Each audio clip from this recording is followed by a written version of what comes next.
नमस्कार, आदाब। Crime petrol dial 100 में आप सबका स्वागत है। मुंबई के उपनगर मीरा रोड इलाके में देर रात अपने घर लौट रहे मनीष और कविता पर जानलेवा हमला होता है, लेकिन यह हमला जुर्म की एक नई कहानी का पहला अध्याय साबित होता है।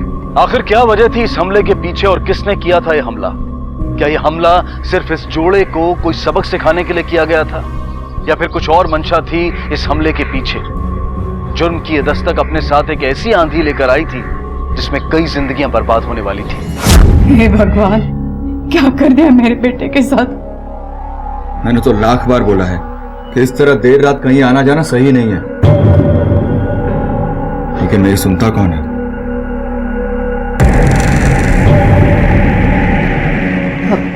क्या अब पुलिस भी आ गई? बस यही देखना बाकी था।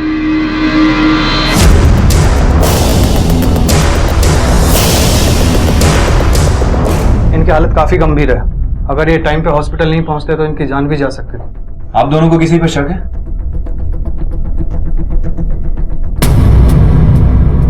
सर, हम नहीं जानते कि वो लोग कौन थे और उन्होंने हम पे हमला क्यों किया, हमें नहीं पता। मनीष, इस तरह अचानक हमले की कोई तो वजह होगी, किसी से कोई दुश्मनी? नहीं सर, हम सच में नहीं जानते। आखिर ऐसा कैसे हो सकता है कि आप दोनों ने कुछ नहीं देखा? कम से कम ये तो पता होगा ना कि कितने लोग थे। सर, हमें जो पता था वो आपको सब बता दिया है, बस हम पे विश्वास रखिए सर। तुम लोग इतनी रात में कहां से आ रहे थे? सर, दोस्त से मिलने गए थे। मनीष को हमलावरों ने इतनी बेरहमी से मारा था कि उनकी जान भी जा सकती थी, लेकिन इसके बावजूद पुलिस की पूछताछ में यह साफ दिखाई दे रहा था कि मनीष और कविता उन हमलावरों को बचाने की कोशिश कर रहे थे। आखिर ऐसी क्या वजह थी कि वो उन्हीं हमलावरों को बचाने में जुटे थे जो उनकी जान लेना चाहते थे? देवा, कितनी मार लगा मजा मुलाना। आज भी देखकर उनको ऐसा लगता नहीं कि वो बड़े हो गए हैं। जब भी देखो कॉलेज की हरकतें रहती है, कोई नहीं कह सकता कि उसकी शादी हो गई है। जब भी देखो मस्ती में रहते हैं। तो इसमें बुराई क्या है? आई दोनों एक दूसरे से प्यार करते हैं तो दिखाते हैं। अच्छा, अब तू भी कविता की तरह होने लगी है। बच्चों के बारे में क्या सोच रहा है? अरे पोता कब आएगा घर में? आई, हम अपनी खुद की जरूरतें पूरी नहीं कर पा रहे, तीसरे की देखभाल कैसे करेंगे? अब अरे आई, तू चिंता मत कर, तीसरा भी आ जाएगा।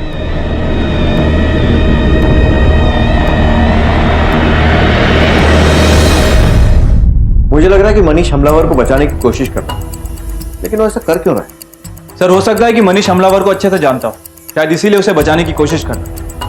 लेकिन कोई पहचान वाला इतनी बेरहमी से मारेगा? वो तो मनीष की किस्मत अच्छी थी कि बच गया। दोनों का कहना है कि दोनों ने कुछ नहीं देखा, ना हमलावर का चेहरा ना कोई और पहचान। ऐसा कैसे हो सकता है? मुझे लगता है वो कुछ और छुपाने की कोशिश कर रहा है। शायद उस पर हुए हमले की वजह कोई बड़ा क्राइम। इस मनीष की कुंडली निकालनी पड़ेगी। सर, मैंने इस मनीष के बारे में कुछ बातें पता की है। कई सालों से शांतिनगर में रहता है और पेशे से ड्राइवर है। उसके साथ काम करने वाले लोग, यार, दोस्त, रिश्तेदार, सबसे पूछताछ करो। अगर इस हमले की वजह कोई क्राइम है तो इस क्राइम में और पार्टनर्स भी होंगे। Right sir. मैंने ही उनको हॉस्पिटल छोड़ा था, लेकिन उनका किससे झगड़ा हुआ, किसने उसको मारा, मुझे नहीं पता। मनीष तो लगभग हर रात को बाहर जाता है सर, वो भी अपनी बीबी के साथ। उसका एक फ्रेंड है मंगल, उसी के साथ वो रहता है। हाँ साहब, बहुत बार दोनों को गैरेज पर जाते देखा है। जहाँ वो मंगल काम करता है ना, गैरेज भी लेट नाइट जाते थे।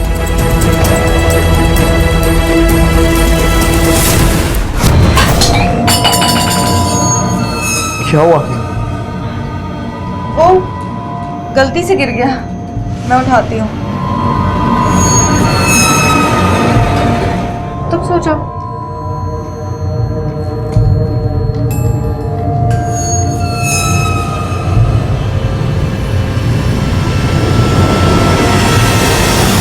सर, हमारी इन्फॉर्मेशन के हिसाब से मनीष और कविता लगभग हर रात गैरेज जाते थे। दोनों हर रात क्यों गैरेज जा रहे थे? ऐसा क्या चल रहा था उस गैरेज में? कहीं किसी गलत काम की डीलिंग तो नहीं चल रही? वैसे भी मनीष की माली हालत ठीक नहीं है, तो हो सकता है कि किसी गलत काम में इन्वॉल्व हो गया हो और मजबूरी में उसे अपनी पत्नी को भी इन्वॉल्व करना पड़ा हो। मुझे जल्द से जल्द दोनों की डिटेल्स चाहिए। Okay sir.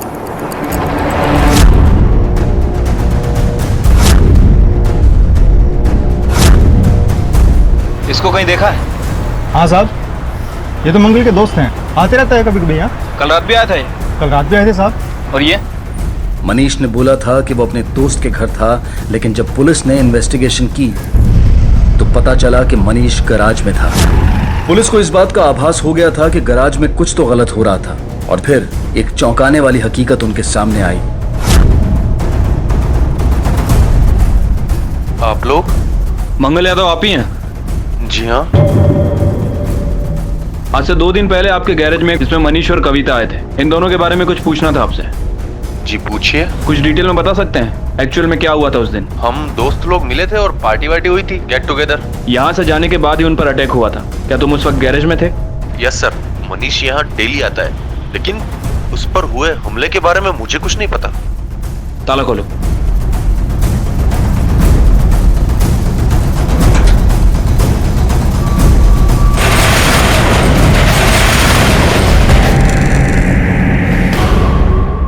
योगेश और चंदा की लाश ने इस केस का रुख ही बदल दिया।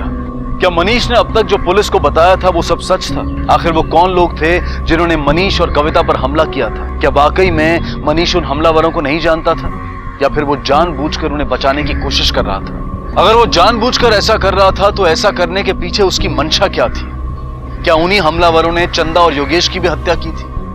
आखिर उस हमले और इस हत्या के पीछे वजह क्या थी? इस केस में अब भी ऐसे कई राज थे जिनका सामने आना बेहद जरूरी था। सर, विक्टिम के सर पर किसी भारी चीज से हमला किया गया है। कदम, इस गैराज में बहुत सी ऐसी चीजें हैं जिनसे हमला किया जा सकता है। अच्छे से छानबीन करो, शायद मर्डर वेपन यहीं आसपास ही हो। गैराज का मालिक कौन है?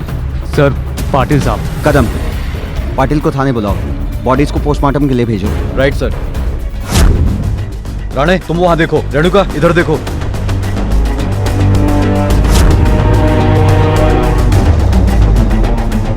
राणे, एक पाना गायब है, आसपास ही होगा।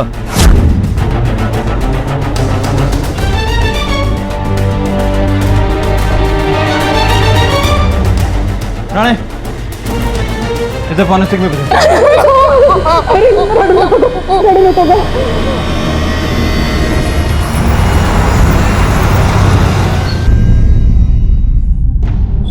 मुझे जो पता था वो आपको बता दिया सर। आप बार बार पूछेंगे तो भी मैं यही बता सकता हूँ, इससे अलग कुछ नहीं। कविता, क्या तुम्हें कोई ऐसी बात पता है जो मनीष हमसे छुपा रहा हो? नहीं, वो सच कह रहे हैं, हम और कुछ नहीं जानते हैं। मनीष देखो, तुम्हारे भैया और भाभी का खून हो चुका है, तुम अब भी चुप हो। सच बताओ, क्यों जाते थे गैरेज में?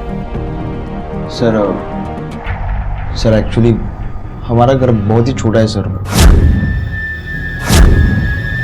एक दूसरे के साथ वक्त नहीं गुजार सकते, तो हम इसीलिए दोस्त के गैरेज पे गए। पर भैया अभी उस गैरेज पे कैसे पहुंचे वो हमें नहीं पता। कहीं आपसी रंजिश का मामला तो नहीं?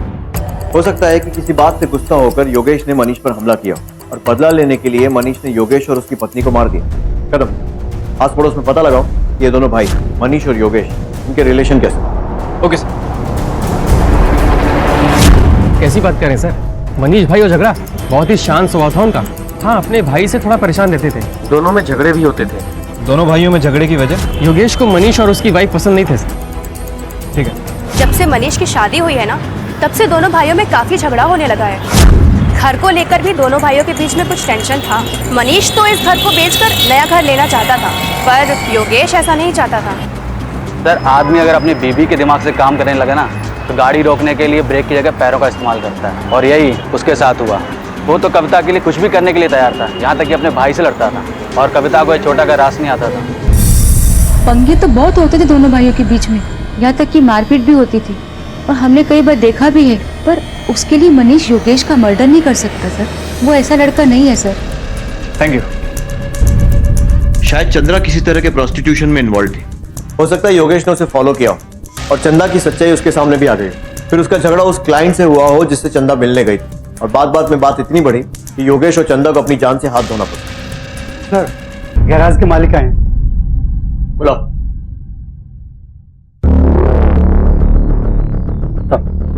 बैठिए। 2 लाशें मिली आपके गैरेज से, ये और ये। पहचानते हैं इन दोनों को? नहीं साहब, पहले कभी नहीं देखा। गैराज की चाबी किसके पास रहती है? साहब, गैराज की 2 चाबियां हैं, एक मेरे पास रहती है, एक मंगल के पास रहती है। कहीं कुछ छुपा तो नहीं रहना, क्योंकि अगर आपने कुछ छुपाया और हमें पता चल गया जिंदगी भर जेल में चक्की पीसेंगे। साहब मैं क्यों आपसे कुछ छुपाऊंगा, बाल बच्चों वाला आदमी हूँ मैं, और कभी भी आपको जरूरत पड़े बुला लेना ना साहब। जा सकते। Thank you sir.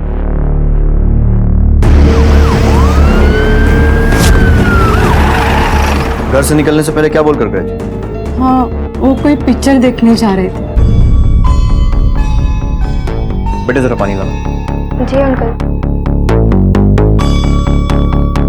देखिए ये सब क्यों हुआ और इसके पीछे कौन लोग शामिल हैं, ये पता लगाने के लिए हम सारे एंगल खंगाल रहे हैं। क्या आपको लगता है कि आपकी बहू किसी तरह के प्रोस्टिट्यूशन मतलब वैश्यावृत्ति में शामिल थी? काय म्हणताय साहब तुम्ही? वो मेरी बहू है, इस घर की इज्जत वो ऐसा कुछ नहीं कर सकती। भगवान ने मुंह दिया तो कुछ भी बोल के जाएंगे क्या हमें? हम शरीफ लोग हैं, मुझे कुछ बात करनी नहीं है आपसे, चले जाइए ऐसे। कुछ भी बोलते हैं हमें।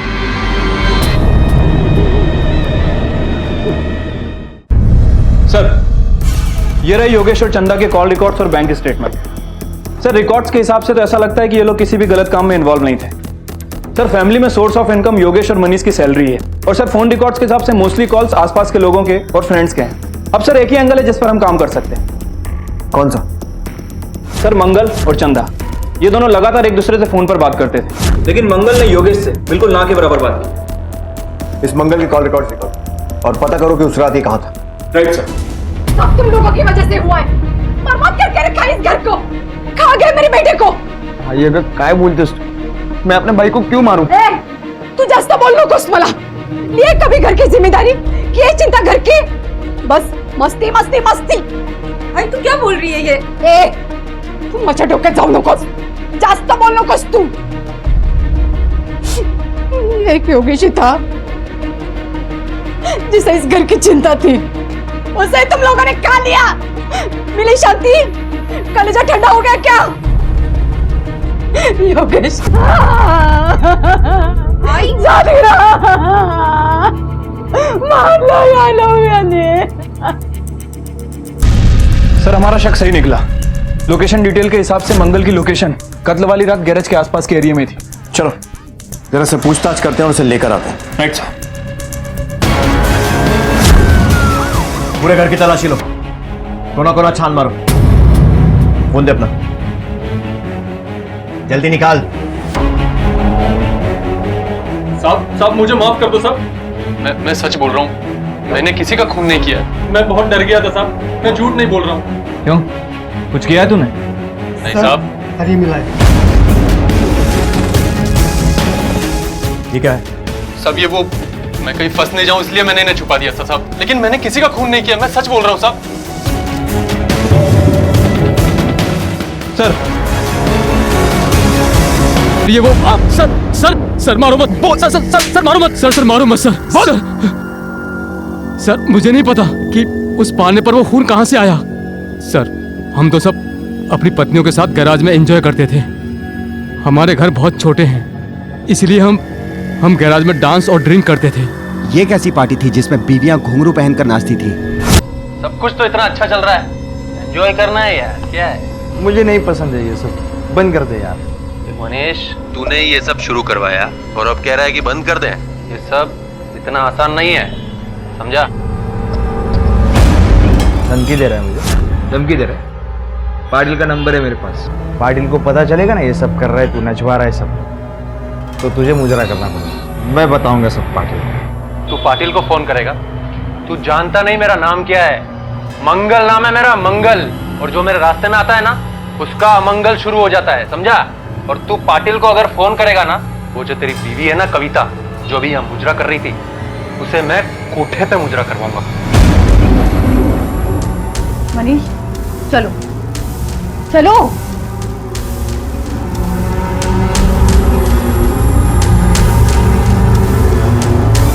सर हम लोग तो मनीष को सिर्फ डराना चाहते थे और इसीलिए हमने उस पर हमला किया। और योगेश के साथ ऐसा क्या हुआ कि उसे मार दिया? अब मैं सच कह रहा हूँ साहब, मैंने योगेश को नहीं मारा। सर हम में आपस में झगड़ा हो सकता है हम दोस्तों में, लेकिन हम में से कोई भी किसी का खून नहीं कर सकता सर। एक मंगल तू पहले भी झूठ बोल रहा है, तू अभी भी झूठ बोल रहा है, बोल सच। ऐसे मुंह नहीं खोलेगा। उस पार्टी में जो भी आता था सबका नाम पता और सारी डिटेल्स, समझा ना?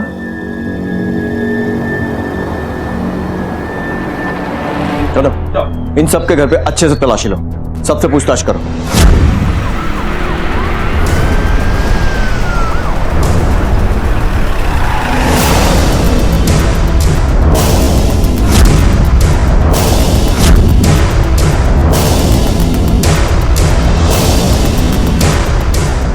एक फ्रेंड्स का ग्रुप गैरेज में मिलता है पार्टी करने के लिए, और ये उनका रोज का रूटीन।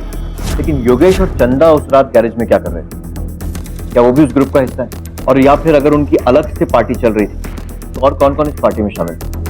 कदम, बहुत से सवाल हैं जिनके जवाब ढूंढना बाकी है। सर मनीष और योगेश में आपस में बनती नहीं थी।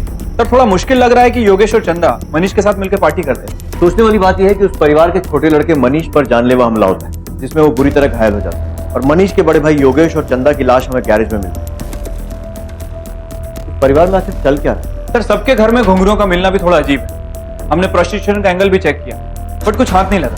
वही, अगर ये प्रोस्टिट्यूशन से जुड़ा मामला नहीं है तो फिर और क्या हो सकता है? मंगल के गैराज पर जो कुछ भी चल रहा था वो मौलिकता से परे था। ऐसे हालात में ईर्ष्या, गुस्सा और दुश्मनी अपनी जगह बना ही लेते हैं, और शायद यही वजह थी मनीष और कविता पर हमले की। पर क्या यही वजह सबूतों के अभाव में पुलिस को मंगल को रिहा करना पड़ा? खत्म हो सकता है इस मंगल और चंदा के बीच में कोई अफेयर था, जिसकी वजह से चंदा को मारा गया। हो सकता है सर।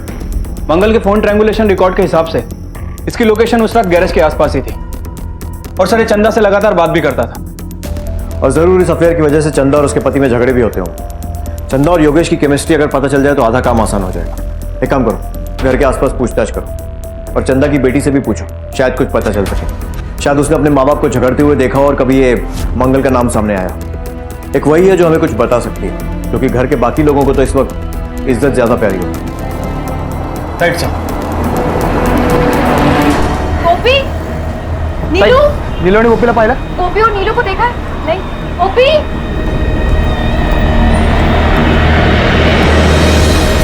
हमें चंदा की बेटी गोपी से कुछ बात करनी है। सर हम अभी के पास आने वाले थे।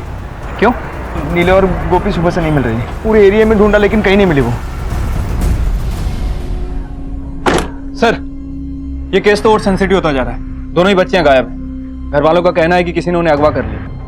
कदम, जरूर उन बच्चियों को कोई ऐसा राज मालूम था जिससे किसी को खतरा हो सकता था, और उस खतरे से बचने के लिए ही उन्हें अगवा किया गया।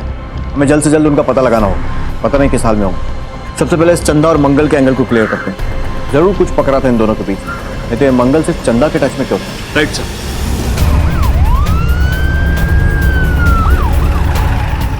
क्या चल रहा था तेरे और चंदा के बीच में? कुछ नहीं सर। अगर कुछ नहीं चल रहा था तो इतनी देर तक उससे फोन लगाकर कस्टमर केयर खेल रहा था। सर मंगल और चंदा ये दोनों लगातार एक दूसरे से फोन पर बात करते थे। हाँ, हेल्पलाइन खोल के रखी है तूने? योगेश को तो कभी फोन नहीं किया तूने इतना? देख मंगल, सब सच सच बता दे, हमें पता है। बोल। सर ऐसा कुछ नहीं था सर। सर ऐसा नहीं बोलेगा, इसे पुलिस स्टेशन ले जाकर स्पेशल ट्रीटमेंट देना होगा। लेके चलो। सर वो मैं बताता हूँ सर वो हेमा और मनीष का चक्कर चल रहा था।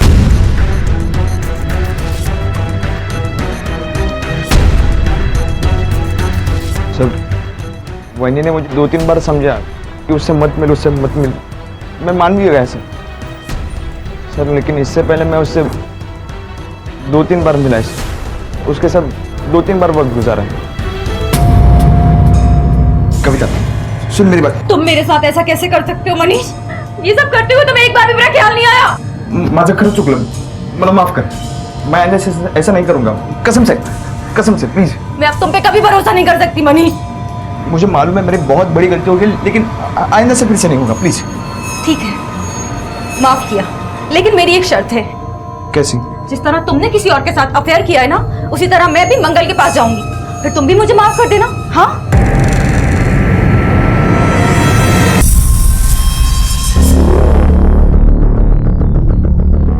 बेटा क्या हुआ था? डरो मत, साफ साफ बताओ। अंकल आंटी के बाद जब मम्मी पापा पे हमला हुआ तो हम बहुत बुरी तरह से डर गए थे। हमें लगा कि हमें भी मार देंगे, इसके लिए हम भाग गए। बेटा आपको किससे डर था? मुझे नहीं पता अंकल, बस हमें डर था। और रास्ते पर क्या हुआ था? वो ड्राइवर अंकल हमें काम करवाते थे और काम के बाद हमें खाना देते थे। खाना खाने के बाद हमें चक्कर आने लगता था। और उसके बाद फिर? चक्कर आने के बाद पता ही नहीं चलता था कि क्या हो रहा है और फिर हम बेहोश हो जाते थे।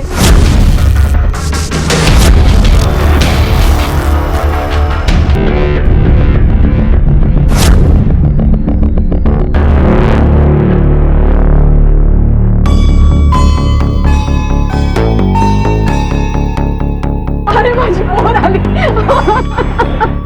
कुठे आले का तू? कशी आहे? कैसी आहे रे तू? इन दोनों का ध्यान रखिए, दोनों बहुत डरे हुए हैं। पहले माँ बाप की हत्या हुई, फिर ये सब। कहीं ऐसा ना हो कि डर के मारे फिर से भागने की कोशिश करें। नहीं।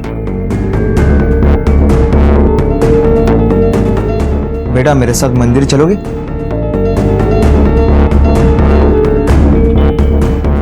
हाँ आई। आज मैं पूरा टाइम घर पर रहूंगी और आपका अच्छे से ध्यान रखूंगी।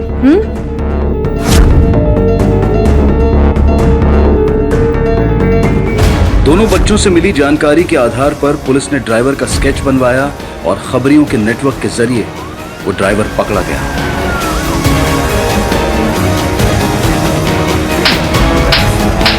सब कुछ नहीं किया मैंने, सब कुछ नहीं किया मैंने।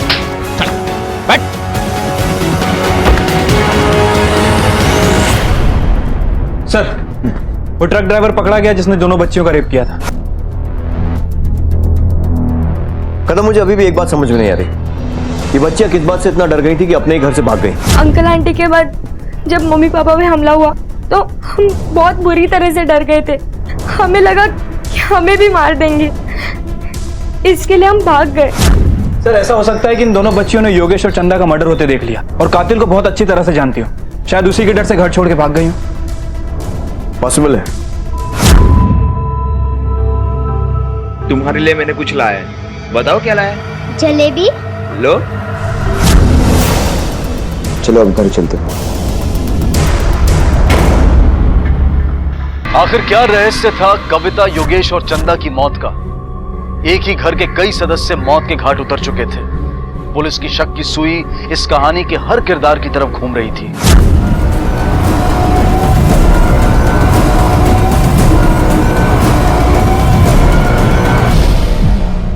सर, कदम सर, हर किसी के बयान में मंगल का नाम जरूर आ रहा है। सर, हो सकता है कि इस अटैक और मर्डर में मंगल इन्वॉल्व हो।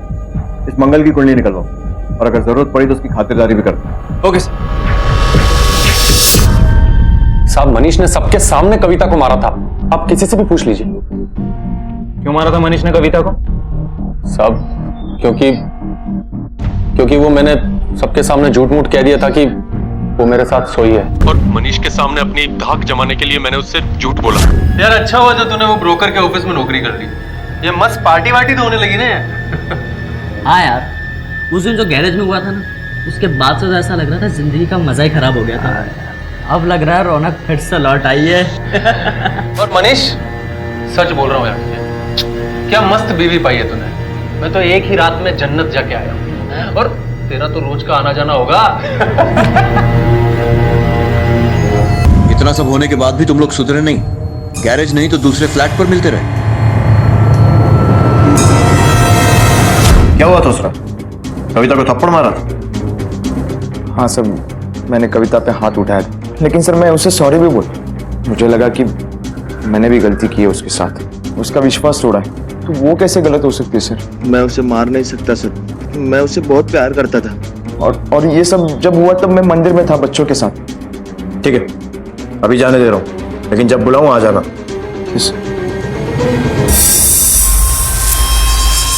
उस दिन जब मनीष अंकल तुम्हें मंदिर लेकर गए थे तो पूरे टाइम तुम्हारे साथ थे या फिर कहीं बाहर गए थे बीच में?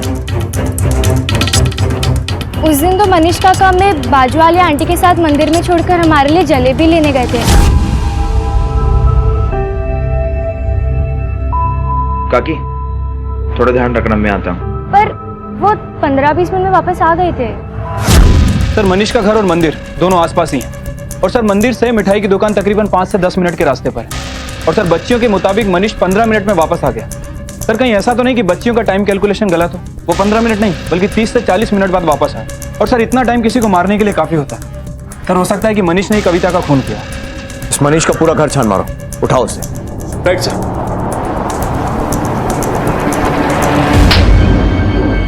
देख मनीष, जितना झूठ बोलेगा उतनी मार पड़ेगी। सच सच बोल, क्यों मारा? साहब मेरे बेटे ने कुछ नहीं किया, उसे जेल में क्यों बंद करके रखा है साहब? वो ऐसा कुछ नहीं कर सकता साहब, सोडून द्या त्याला। सर क्या बोल रहे हैं आप? मैं सच्ची बोल रहा हूँ, मैंने कुछ नहीं किया सर। साहब काहे नहीं हो? सर यहाँ पे कुछ नहीं मिला। बोलो कविता को क्यों मारा?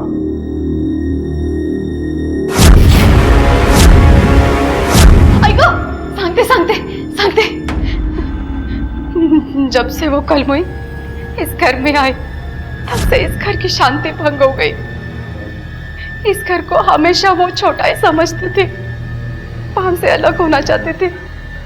उसने मनीष को अपनी तरह बनाना चाहा। वो चाहते थे कि मनीष उसके सब सुने और वो जैसा चाहे वैसा वो करे, पर वो अपने चाल में कामयाब नहीं हुई तो उसने बाहर चक्कर चलाना शुरू कर दिया। मनीष की जिंदगी और हमारे घर का सुकून बर्बाद करके रखा था। दूध का धुला तुम्हारा मनीष भी नहीं है, उसका भी बाहर चक्कर चल रहा था ना। पर वो मर्द है, मर्द कुछ भी करे तो चलता है, औरत कभी मर्दों के बराबर नहीं कर सकती। और मैंने चाहती थी कि गोपी और नीलू इस कलमुई की तरह बने।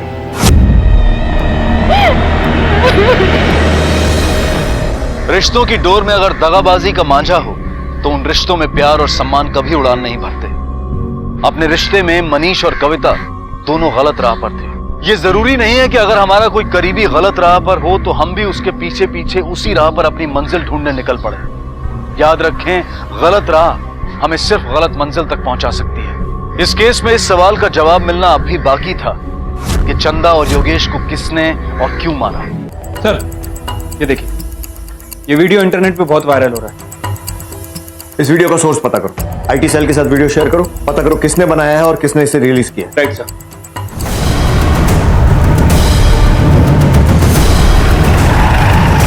बोल कब बनाया था वो वीडियो? सर वो एक राजीव ने हमें बता दिया है। अब सच सच बोल वरना अपने तरीके से पूछूंगा। बोल।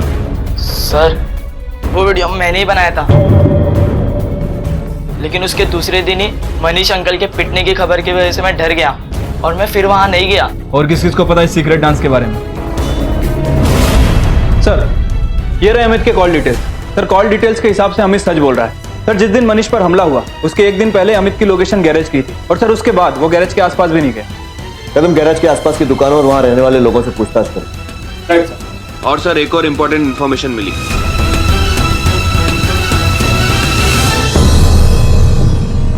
दीदी अब हम अकेले क्या करेंगे? नीलू, काका को तो हमारी फिक्र नहीं है और आजी को भी पुलिस लेकर गई है।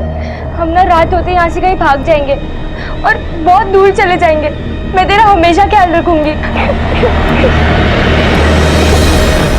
आपने इनमें से किसी को आसपास देखा था? सर शायद मैंने इसको यहाँ देखा सर।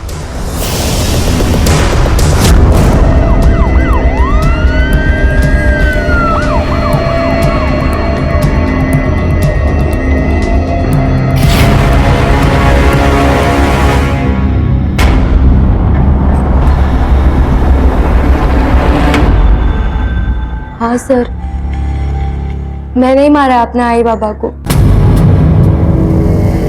लेकिन क्यों? अपने ही आई बाबा को क्यों मारा? हम जीना चाहते हैं सर। मेरी बहन मुझसे काफी छोटी है और मैं पूरी जिंदगी उसको कोई तकलीफ में नहीं देखना चाहती हूँ। दीदी हम हॉल में नहीं सो सकते हैं क्या? इधर बहुत गर्मी हो रही है। नहीं नीलू, यहाँ पे ही सोना पड़ेगा। तू सो जा, आँख बंद कर। उस छोटे से घर में हम लोगों का रहना बहुत मुश्किल हो रहा था।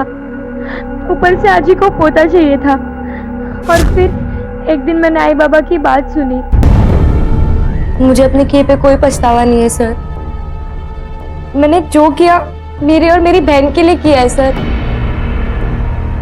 गोपी, तुम्हें अभी सही और गलत की समझ नहीं है, लेकिन इस जुर्म के बाद तुम्हें सोचने का बहुत मौका मिलेगा और जब तुम थोड़ा बड़ी हो जाओगी तो समझ जाओगी कि किसी भी समस्या का हल जुर्म कभी नहीं होता।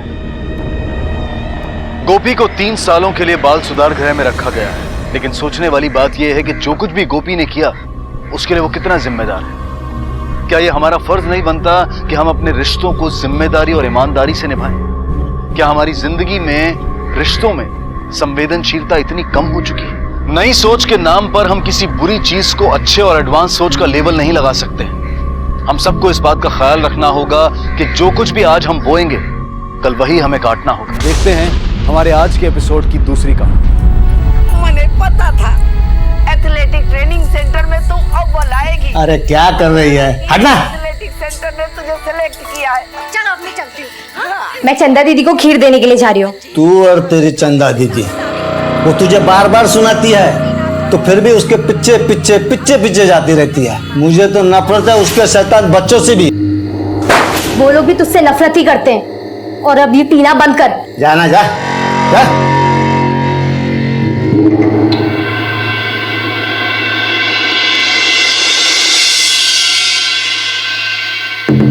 चंदा,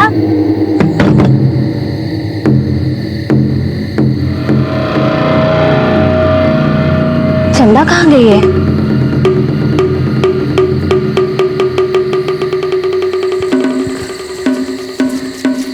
रमा, रमा, क्या है? ये कोई वक्त है घर आने का? ओ, चंदा दीदी को देखा क्या? मुझे क्या पता तेरी चंदा दीदी कहाँ है? मैंने कोई ठेका लेके रखा है क्या? चल जा यहाँ से। वो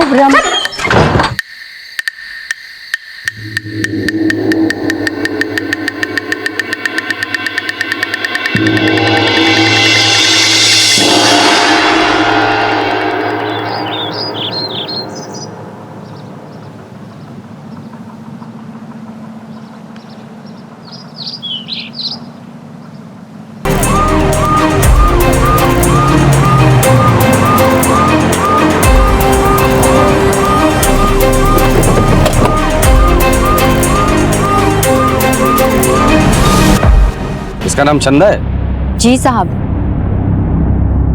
साहब, चंदा मेरी सगी बहन है साहब। यही पास के गांव में रहती है। मैं कल रात इससे मिलने के लिए आई थी, लेकिन ये घर पर नहीं थी। चंदा, चंदा दीदी को देखा क्या? मुझे क्या पता तेरी चंदा दीदी कहाँ है? मैंने कोई ठेका लेके रखा है क्या? और आज सुबह पता चला कि इसका पति और बच्चे कहाँ हैं? साहब, इसका पति काशी है। वो भी दोनों बच्चों को लेकर के गाँव गया है साहब। मैंने काशी को और अपनी माँ को फोन कर दिया है साहब। वो लोग भी अभी आते ही होंगे।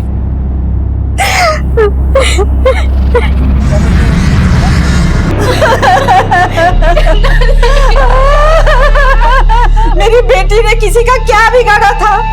अब इसके बच्चों को कौन पालेगा इंस्पेक्टर साहब? आप लोग यहीं आसपास रहते हैं? हाँ इंस्पेक्टर साहब, हम लोग यही पास के गांव गोविंदपुर में रहते हैं। रोज का आना जाना था इंस्पेक्टर साहब, रोज का। मेरी बेटी चंदा, चंदा, क्या हो गया चंदा? मेरे बच्चे बोलो बोलो बिट्टू कहाँ है? मुझे नहीं पता। मुझे तो लगा वो दोनों आपके साथ है। मेरे बच्चे कहाँ है? गोलू बिट्टू कहाँ है? तुम तो तुम्हारे बच्चों के साथ गांव गए थे ना? नहीं साहब,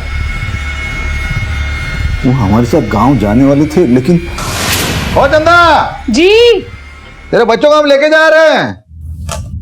इनको समझा देना, पिछली बार जो शैतानियां की थी इन्होंने, सबके नाक में दम कर रखा था, ऐसा इस बार ना करें। लो, मेरे बच्चे इतने भी शैतान नहीं है। हाँ ले जाइए। पता है। गोलू, अब देख मेरा निशाना।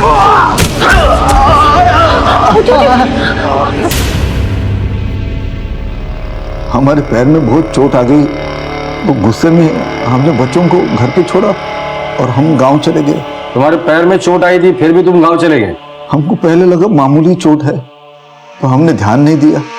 जब सूजन बढ़ गई तो हमारा छोटा बेटा हमको डॉक्टर के पास लेके गया। छोटा बेटा? लेकिन वो तो गायब है ना? वो दरअसल साहब हमारी 2 शादियां हो गई है। हमारी पहली बीवी गांव में रहती है 2 बेटों के साथ, शैलेंद्र और रवि, और एक बेटी भी है। अभी कुछ दिन पहले उसका लगन कर दिया। साहब हमारे गोलू बिट्टू हमारे बच्चे कहाँ हैं साहब? हम उन्हें ढूंढने की पूरी कोशिश करें। हो सकता है वो किसी मुसीबत में हो, या ऐसे भी हो सकता है कि चंदा का मर्डर होते हुए उन्होंने देख लिया और डर के मारे कहीं भाग गए। उनकी फोटो है आपके पास? हाँ है घर पे, हम अभी लेके आते हैं। लाइए।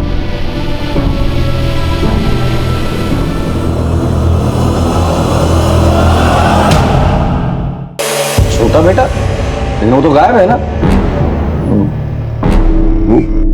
दरअसल साहब हमारी 2 शादियां हो गई है। हमारी पहली बीवी गांव में रहती है 2 बेटों के साथ, शैलेंद्र और रवि, और एक बेटी भी है। अभी कुछ दिन पहले उसका लगन कर दिया। साहब हमारे गोलू बिट्टू हमारे बच्चे कहाँ हैं साहब? हम उन्हें ढूंढने की पूरी कोशिश करें। हो सकता है वो किसी मुसीबत में हो, या ऐसे भी हो सकता है कि चंदा का मर्डर होते हुए उन्होंने देख लिया और डर के मारे कहीं भाग गए। उनकी फोटो है आपके पास? हाँ है घर पे, हम अभी लेके आते हैं। लाइए।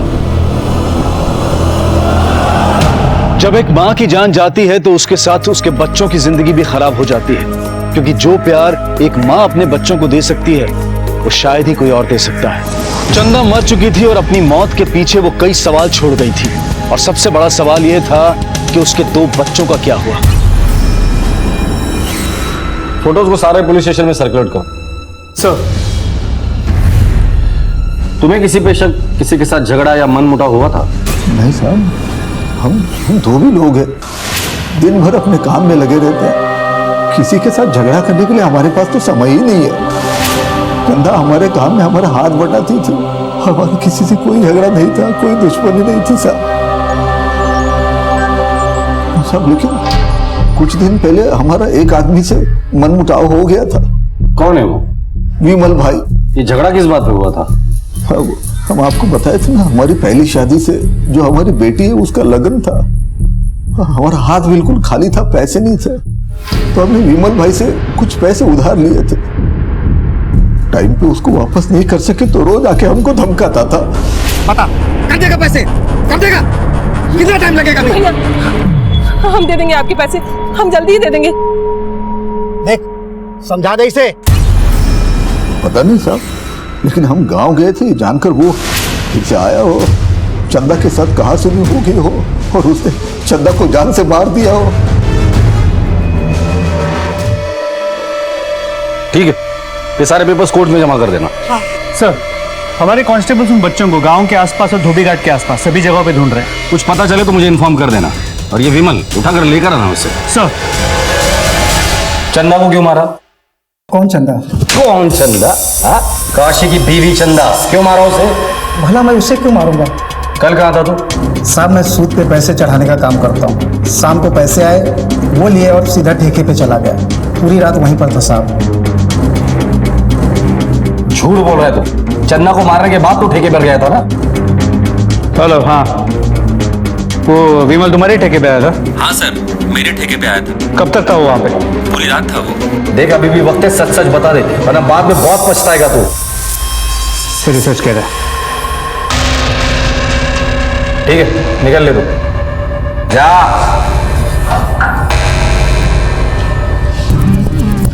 बच्चों को कुछ पता चला? नहीं सर, अभी तक कुछ नहीं। सारे पुलिस स्टेशन में बच्चों के फोटो सर्कुलेट कर दो और इस विमल पे नजर रखना। सर।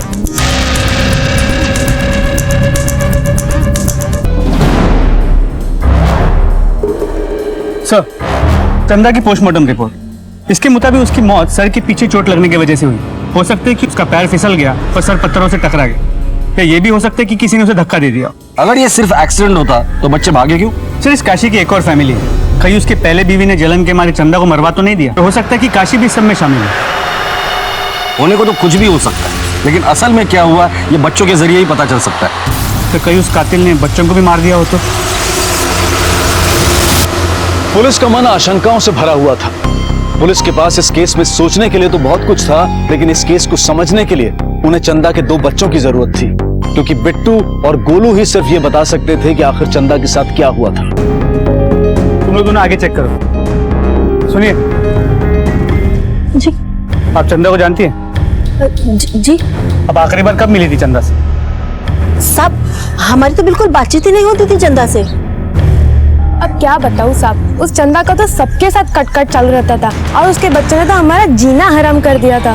वैसे ज्यादा बात नहीं होती थी उसकी किसी से। आप तो चंदा के घर के सामने रहे थी, तो उस दिन आपने चंदा और उसके बच्चों को तो देखा ही होगा। हाँ साहब, उस दिन बिट्टू और गोलू मेरे घर आए थे जिस दिन उनकी माँ मरी थी। क्या कर रही है? दिखाई नहीं देता क्या पोछा लगा रही हो? चाची माँ मर गई। माँ मर गई? अब तुम दोनों भी जाके कहीं मर जाओ। निकलो यहाँ से, निकलो यहाँ से। पूरी मेहनत पे पानी फेर दिया। बच्चों ने बताया कि उनकी माँ मर गई और आपने उन्हें भगा दिया। तो साहब मैं और क्या करती, वो हमेशा मुझे परेशान करते थे। चाची गोलू ने हाथ की नस काट ली, आप आइए ना। हे भगवान, ये क्या कह रहा है छोरा?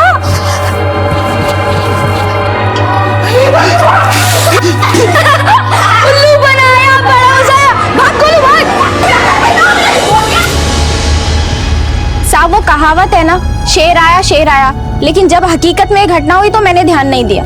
सब दोनों ही बच्चे बहुत शैतान हैं। उन लोगों ने तो कंचन के बेटे की आंख भी फोड़ दी थी। हाँ, नहीं पता नहीं गोलू बिट्टू कहाँ है। पुलिस उन्हें ढूंढ रही है हर तरफ। वो मिल जाए तो अच्छा होगा ना। हमें भी बड़ी चिंता हो रही है उनकी।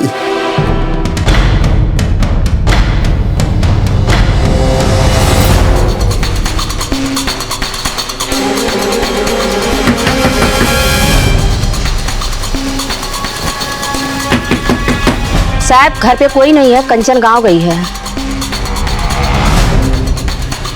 मोहल्ले वालों के हिसाब से बच्चे बहुत ही बदमाश थे, तो हो सकता है कि बच्चों की बदमाशी की वजह से उनकी माँ की जान चली गई। बच्चे ये बात बताने के लिए रमा के पास गए, लेकिन रमा को लगा कि बच्चे हमेशा की तरह झूठ बोल रहे हैं और उसने बच्चों को भगा दिया। लेकिन अनुराग, एक बात समझ में नहीं आ रही। उनकी मौसी मीनू, वो तो पड़ोस में ही रहती थी, तो बच्चे मीनू के पास न जाते हुए रमा के पास क्यों गए? सर मैंने पता किया, बच्चे मीनू के पति गोपाल से बहुत डरते थे, शायद इसी वजह से। हो सकता है। इस मीनू को दोबारा पुलिस स्टेशन बुला। सर, क्या चंदा उन दोनों की शरारत का शिकार हुई थी? क्या उसे अपने ही बच्चों के हाथों मौत मिली थी? साहब बच्चे बहुत शैतान हैं और गोपाल से बहुत डरते भी हैं। काशी की पहली बीवी और बच्चों का चंदा के साथ कैसे रिश्ता था? उसकी माँ ने तो चंदा ने उसके पति को उससे छीना था, इसलिए वो बार बार उससे लड़ने के लिए घर पर भी आती थी। साहब अरे ओ छोटी, कहाँ छुप गई तू? हाँ, बाहर तो निकल। छोटी गई की? अरे चोरी करने को कुछ नहीं मिला, मेरा पति ही चोरी करके लेके गई। बाहर निकल।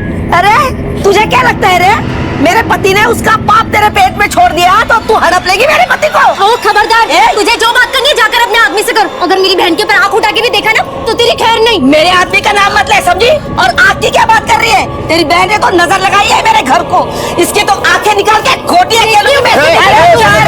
तमाशा करे। चल घर जा, चल। अरे वाह, बड़ी तकलीफ हो रही है तुझे? हाँ? जब तुम दोनों ने मिलकर दर्द दिया मुझे तभी परवाह नहीं थी मेरी। तू तो ना कभी सुखी नहीं रहेगी। अरे मर के भी चैन नहीं आएगा तुझे। मैंने शादी की है इनसे तो भाग कर नहीं आई। कैसे बचते कह रहे अपने आप को? तू क्या सुनीता, तू निकल यहाँ से। ठीक है दीदी, अभी तो जा रही हूँ मैं, लेकिन देख लूंगी तुझे, छोड़ूंगी नहीं। हाँ, पहले की बात जो भी थी, लेकिन अभी उन दोनों को देखकर लगता था कि जैसे दोनों ने अपनी अपनी किस्मत से समझौता कर लिया हो। और साहब काशी भी गोलू बिट्टू को लेकर के गांव जाता था, पर साहब इंसान का मन है, कब बदल जाए कुछ कह नहीं सकते।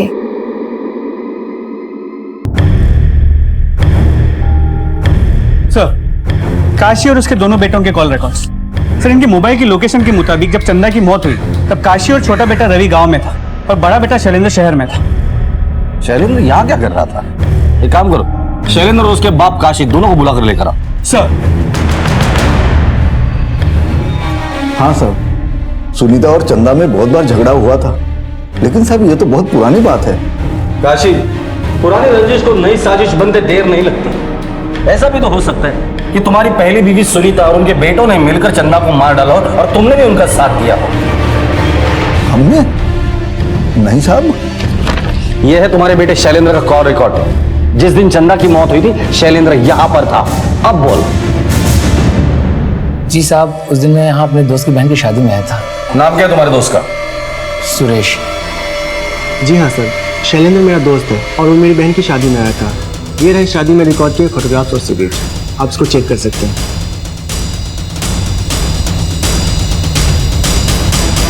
ठीक है, फिलहाल तो तुम जा सकते हो। लेकिन जरूरत पड़ेगी तो दोबारा बुला लूंगा। लेकिन तेरा पूरा कच्चा चिट्ठा खोलेंगे। अगर पता चला इस कांड में तेरा हाथ है तो फिर तेरी बारात निकालेंगे। हम जानते हैं साहब, हमारे घर वालों के लिए आपको कौन भड़का रहा है? मीनू ने कहा होगा ना। इंसान का मन है, कब बदल जाए कुछ कह नहीं सकते। तो मीनू की हिम्मत कैसे हुई हमारे ऊपर उंगली उठाने की?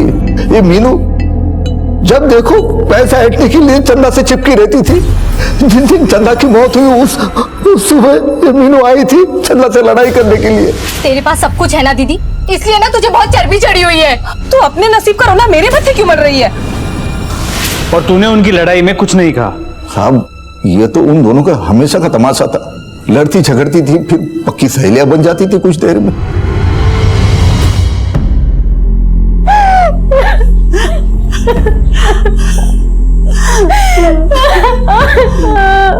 मत रो बेटा, मत रो।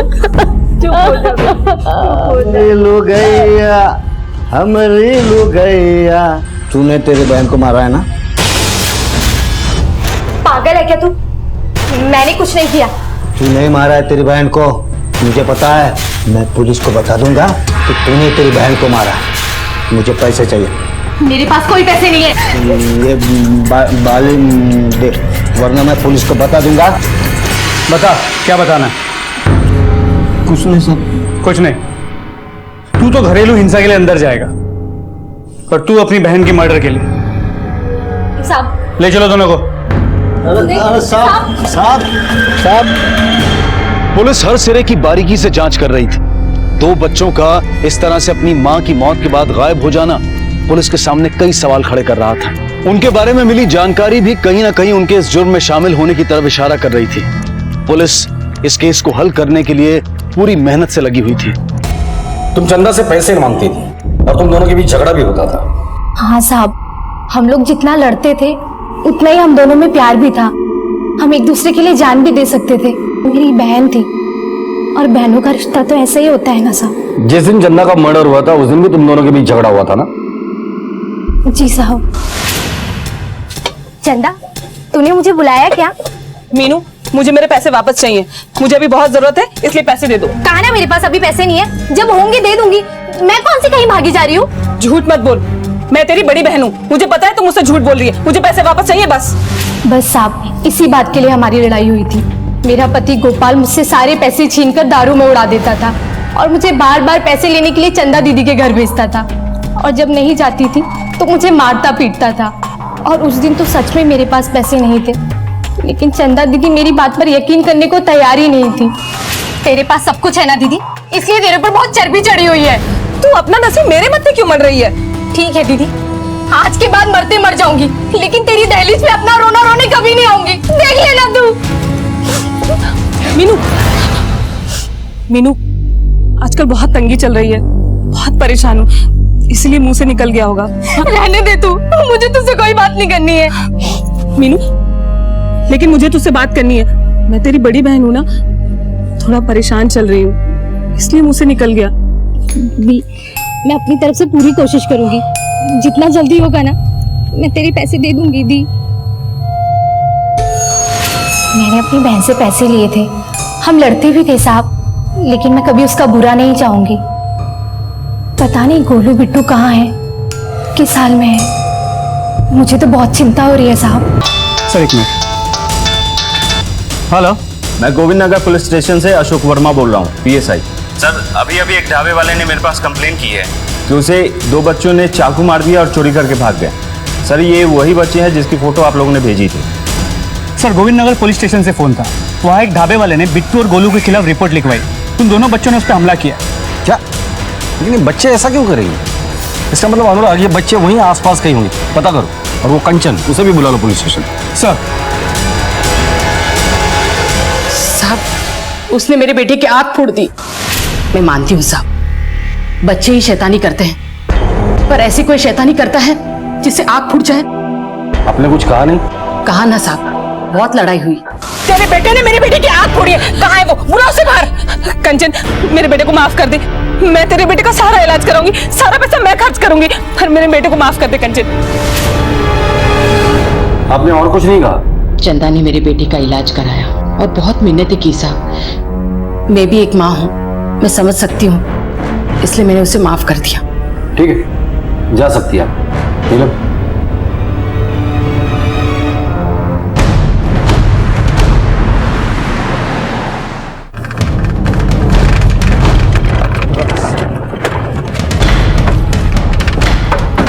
तुम दोनों फोटो लेके आसपास पूछताछ करो। सर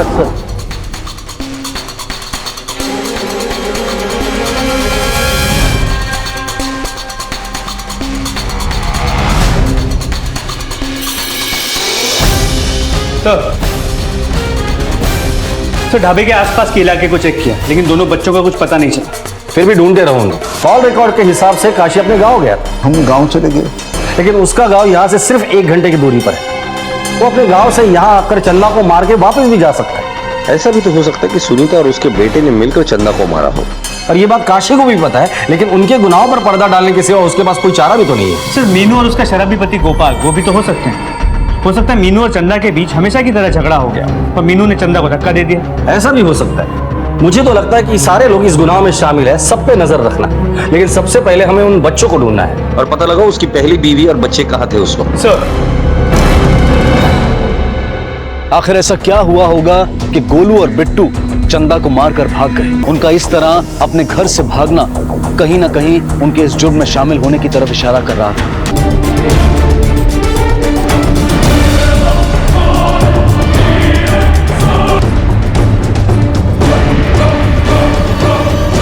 देखा?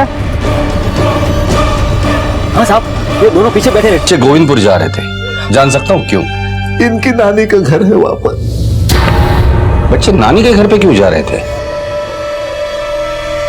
सर गोलू की पोस्टमार्टम रिपोर्ट, इसके मुताबिक उसकी मौत दम घुटने से हुई। सर रिपोर्ट में यह भी पता चला है कि उसकी पूरी बॉडी अंदर से जली हुई, जिसकी वजह से उसे इन्फेक्शन हो गया। इन्फेक्शन? जी सर, इन्फेक्शन की वजह से उसे हाई फीवर भी। अगर दम घुटने से नहीं मरता तो शायद इन्फेक्शन की वजह से मर जाता। बॉडी जली थी कैसे? सर उसके पूरे कपड़ों पे चाय के बड़े बड़े धब्बे थे। ऐसा लगता है किसी ने पतीला भर के चाय उस पर फेंक दी। बिट्टू ने जिस ढाबे वाले पे चाकू से हमला किया था ना, उठाकर लेकर आओ उसे। सर मैंने उसे बहुत उठाया। गोलू गोलू गोलू। देखो बेटा, हमें पता है कि तुम दोनों बहुत शरारती थे। सारा मोहल्ला तुमसे परेशान था, तुम्हारे माँ बाप भी। पर फिर भी तुम्हारी माँ तुमसे बहुत प्यार करती थी, पर तुम दोनों भी उसे उतना ही प्यार करते थे। मुझे सिर्फ इतना बता दो कि तुम्हारी माँ को किसने मारा? कुछ देखा था तुमने? देखो बेटा, डरो नहीं, हम पुलिस वाले सब तुम्हारे साथ है। तुम्हें किसी से डरने की जरूरत नहीं। बता दो। मेरी माँ को सबने मिलकर मार डाला।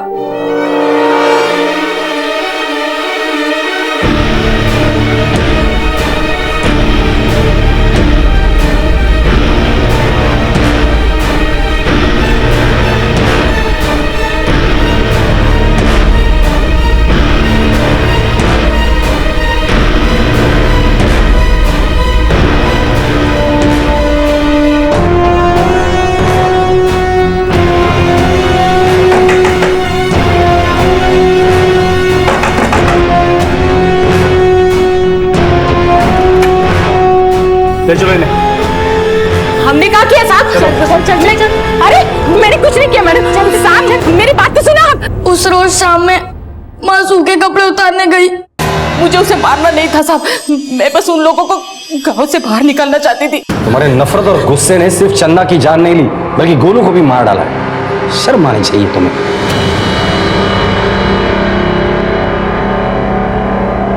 पर सवाल यह है कि अगर वक्त रहते बिट्टू को समझाया जाता तो क्या ये सब होता? कई बार दिल के हाथों मजबूर होकर हम गलत रास्तों पर कदम रख देते हैं, बिना ये सोचे कि गलत रास्ते पर बढ़ाए गए कदम कभी सही मंजिल पर नहीं पहुंचते। चंदा ने एक शादीशुदा इंसान से शादी की जिसके सर पर अपनी बाकी जिम्मेदारियां थी, और शायद इसी वजह से वो अपने बच्चों पर उतना ध्यान नहीं दे पाया। बच्चों को उचित प्यार देना बहुत जरूरी है, लेकिन उस प्यार के साथ साथ उन्हें सही राह दिखाना भी बहुत जरूरी है। इसी विचार के साथ अब मैं अनूप सोनी आपसे विदा लेता हूं। फिर मुलाकात होगी अगले एपिसोड में एक और चौंका देने वाले केस के साथ। तब तक अपना और अपने परिवार का ख्याल रखें और देखते रहें क्राइम पेट्रोल डायल 100। सबक एक को सीख हम सबको।